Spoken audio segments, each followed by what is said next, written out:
As we all know, the remakes of classic games are big business, with many games making comebacks and finding new fans with lovingly created remakes of beloved titles, from Crash Bandicoot to Spyro to even Medieval.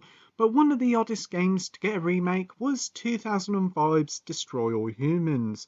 Originally releasing on PS4 and Xbox One last summer, we finally receive a Switch version now a year after its original launch. But it's better late than never, so let's see how they did, shall we?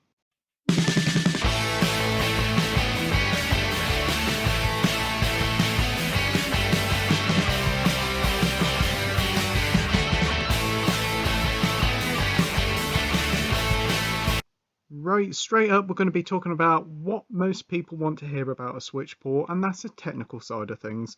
And the original release last year was a pretty respectable looking remake that actually didn't look too bad. And on the Switch, the remake's bright visuals have certainly been toned down quite a bit. Textures appear muddy, and there's a lot of popping, which is a shame. Sometimes the game does look a little bit blurry, but then again, that is to be expected with these ports. But compared to last week's Tony Hawk Pro Skater port, this one fares less favourably. These issues are most noticeable when in the big open areas. As areas get bigger and you jump into your flying saucer, it can look quite a bit disappointing. As for the frame rate, it's again a bit of a mixed bag. On foot in the levels, it hits and stays at that 30 FPS cap for most of the time.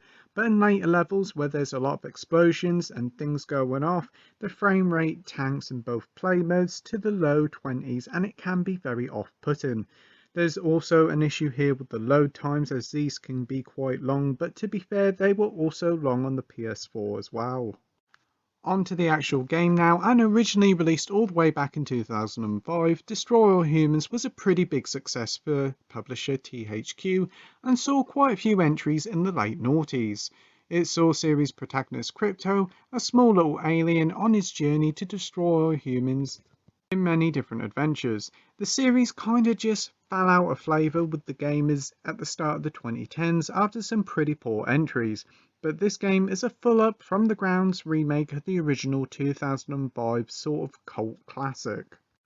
As for the story, it sees you playing as an alien called Crypto who angrily invades a 50s American town after his predecessor is captured.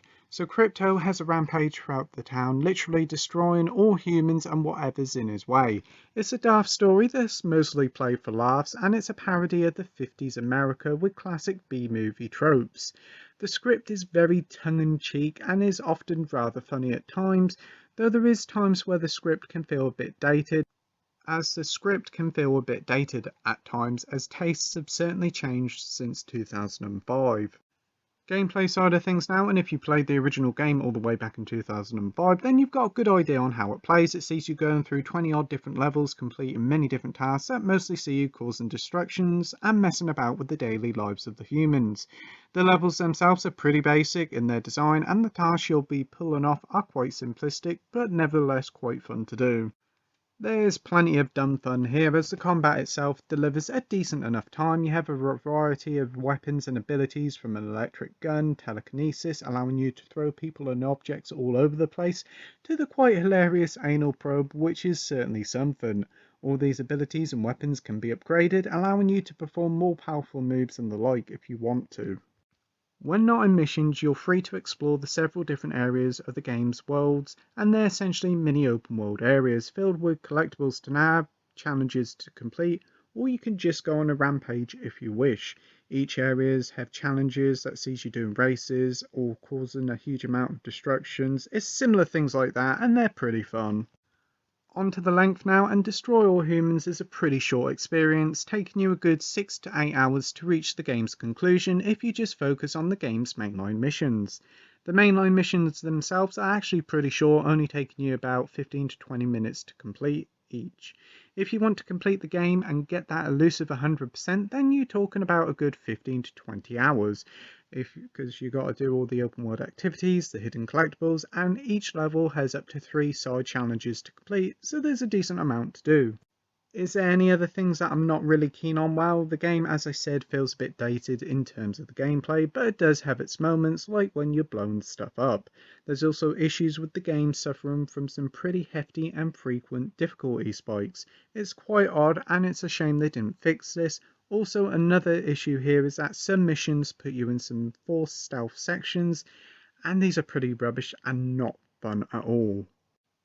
A quick note on the audio, and unfortunately, even though this is a remake, the voice acting is lifted straight from the original release from 2005, and this leads to some pretty awful sounding voice clips. This was also an issue on the PS4 and Xbox One release last year as well, to be fair, so it's a shame they haven't really done nothing to it. But that being said, the guy who voices Crypto did a brilliant job. The Jack Nicholson sounding alien delivered plenty of laughs.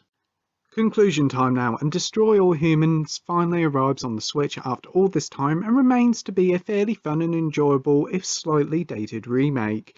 If you like the original, then you will have fun here, but some folks may not be keen on the dated gameplay and open world design. But if you want just a pure dumb fun title, then this is well worth a shot. Though it has to be said, this Switch port has seen some pretty big downgrades in its visuals, and it does take away from the remake shine. So with that, I'm giving Destroy All Humans on the Switch a 6.5 out of 10 with a title of OK. As always, thank you for watching my review. I hope you enjoyed it. If you could like and subscribe, that would be totally awesome. And as always, till next time, bye.